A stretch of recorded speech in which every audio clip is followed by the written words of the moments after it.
Hello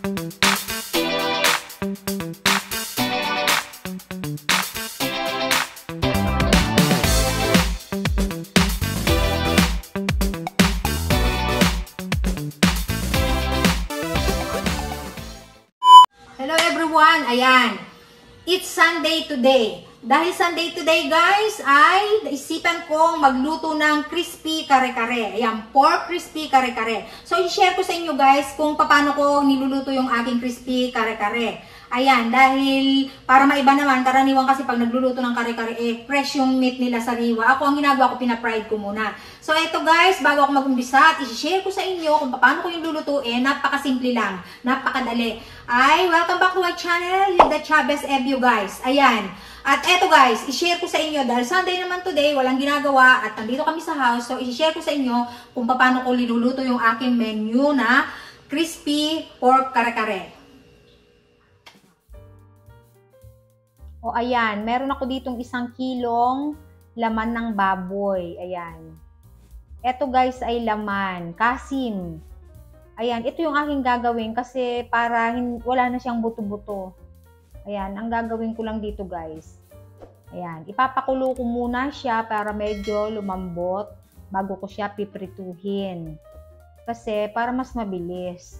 Kasi nga gagawin ko siyang crispy. Ayan. Pakuluin ko lang muna ng mga ilang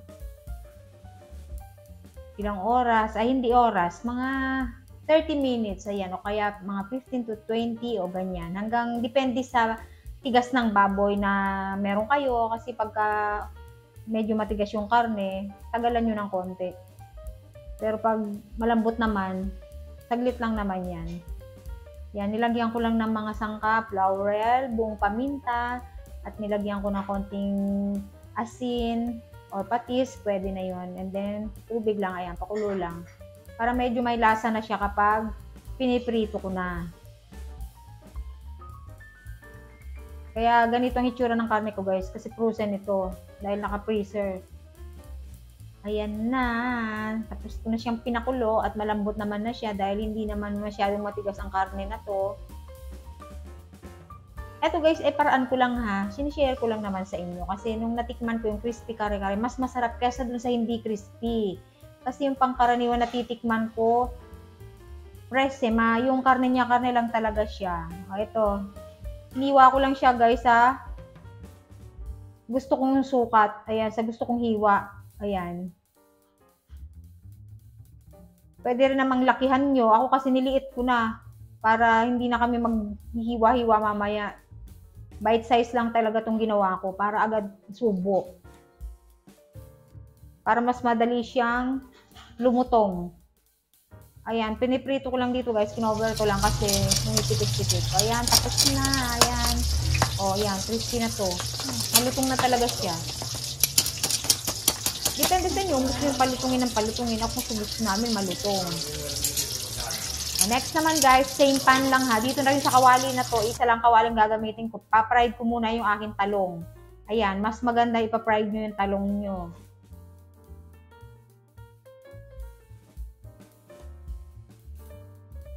Kasi yung iba, parang in-steam lang din nila lahat. Pero ako, ipa-fried ko talaga siya.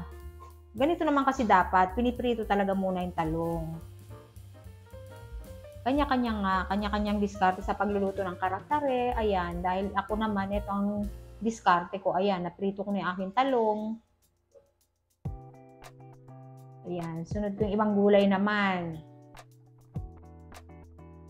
Siyempre, dahil yung ibang gulay hindi ko na siya ipiprito, ang gagawin ko, magpapakulo ako ng tubig.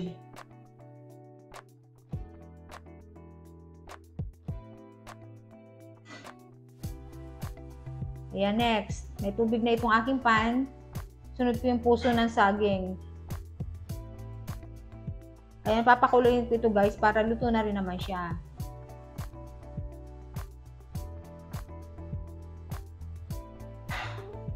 Agad nyo lang ilubog guys ang inyong puso kapag na-cut nyo na kasi nangingitim ito kaagad. Ang bilis mangitim. Nakakapangit siya.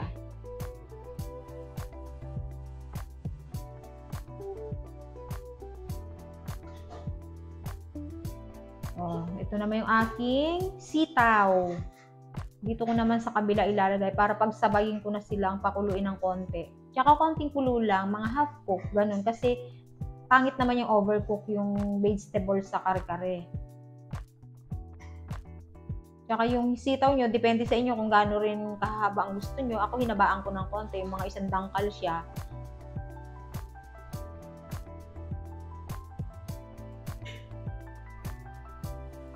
Yan. Pag isang kulo lang ito, and then, pwede na siya. Cover ko lang ng saglit. Ayan, luto na siya guys. O, diba? Ganito lang. Nalanta na siya. Talaga. O, tingnan nyo itong puso. O, medyo nangitim na nga. Samantalang inilubog ko naman din siya kaagad.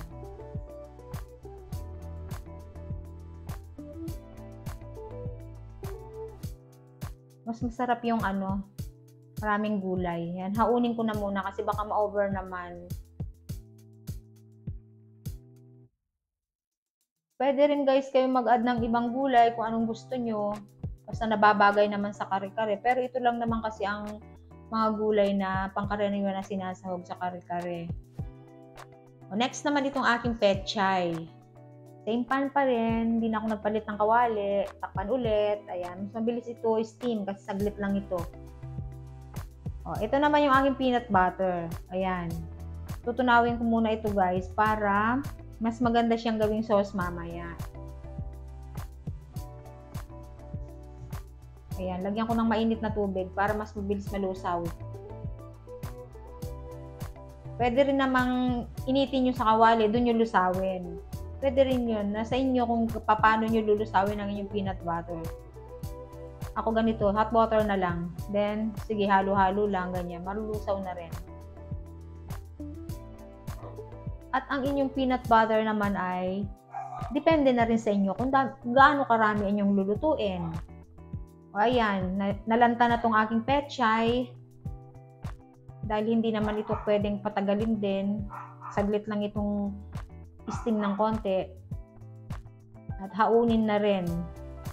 Ganun lang naman. Sa pagluluto ng kare-kare, napakadali lang din naman.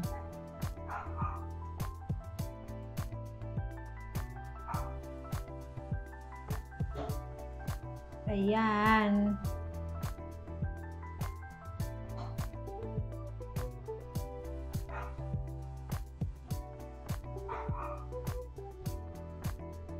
Oops, tapos na ang aking pechay. And then next, guys, same pan pa rin. Nugasan ko lang itong aking kawali. And then, dito ko na gagawin yung aking sauce. Kare-kare sauce.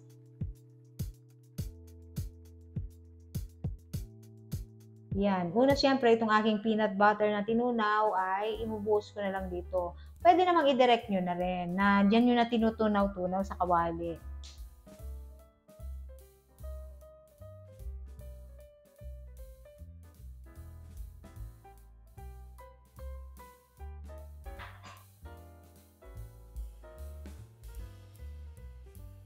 At ito talagang mani ang magpapasarap. O ilalagyan ko ng konting kulay para gumanda siya. At mas maganda po na aswete ang inyong gamitin. Dahil ako wala naman akong aswete, kaya food color ang aking gagamitin. Pampakulay lang, pangpaganda ba sa sauce ng kare-kare. At mas magandang gamitin yung peanut butter guys, yung hindi ganong sweet. Pero maganda rin yung medyo matamis kasi pampasarap din yun. Pero itong aking kasi, yung hindi ganong matamis. Ayan, lagyan ko lang ng sangka, paminta, konting patis, ayan. Yung iba hindi naglalagay ng paminta, pero para kasi sa amin, masarap yung may paminta. Kasi kanya-kanya nga naman tayo. Siyempre, hindi ako manggagaya dun sa iba. Lalagyan ko din ng pork cubes. Pangpasarap din yan. At nagtunaw ako ng konting harina para dagdag pampalapot dito sa aking sauce. At mag-a-add na lang ako ng konting tubig kapag sobrang lapot naman. Nasa sa inyo kung paano nyo titimplahin ang inyong sauce. Basta ito yung paraan ko. Kung gusto nyong gayahin, pwedeng-pwede naman. At kung meron kayong paraan, i-share din ninyo naman. O yan. O diba? At napakasarap na nito. Papartneran mo ito ng alamang bagoong. Ayan. Yung aming alamang bagoong naman ay kami din ang nagluto nun. Hindi din ako bumibili ng luto na. Mahilig kasi ako lahat ang gumagawa kung ano yung pagkain na kakainin namin. Kahit yung preserved na bagoong na gagamitin namin, gusto ko, ako ang gumagawa. O, ayan na guys. Luto na, naka-plating na siya. At bubudburan ko ng dinikdik na mani. Ayan. O, diba? Pampaganda at pampasarap. Nagdurog ako ng mani. Kasi marami naman kaming mani dito. Ayan. Budburan nyo ng mani, guys. Yung sauce nito nasa ilalim na. Hindi ko inibabaw. May sauce na yan sa ilalim. O, ayan. Diba, guys? Sarap-sarap na kumain ng kare-kare. Pwede nyo na mailagay sa ibabaw yung inyong sauce. Kaya lang ako nasa ilalim. Nilagay ko siya sa ilalim. At pag kinain nyo yan, talagang crispy siya. Halo-halo na ng konti yan at kare-kare na. O, diba? Ayan na ang finished product. Gayahin nyo na kasi para maiba naman. Lutong bahay lamang.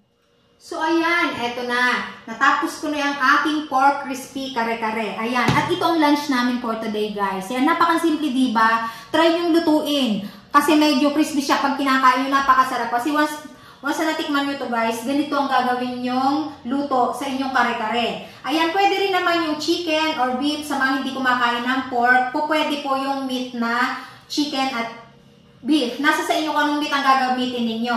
So, ayan, thank you very much, guys, for watching my video. At sa lahat po ng nag-benefits ng aming school supplies ay congratulations po sa inyo. At dun po sa mga hindi na bigyan, guys, ay sumali lang po kayo dito. Mag-message po kayo sa akin, mag-support po kayo, lagi kayong mag-follow at mag-message lang kayo. Malay nyo kasama na rin kayo sa susunod na bigayan. Ayan, meron pa pong parating sa mga bata ngayong Pasko. So, ayan, subaybayan po ninyo at maraming salamat sa lahat ng mga viewers ko. Maraming salamat sa mga subscribers, lalo na doon sa mga dati na hindi bumibitaw sa akin. Thank you very much, guys. God bless everyone at sana ay patuloy kayong pagpalain. Salamat sa inyong support para sa mga bata. Thank you. Welcome uli sa aking channel sa next video.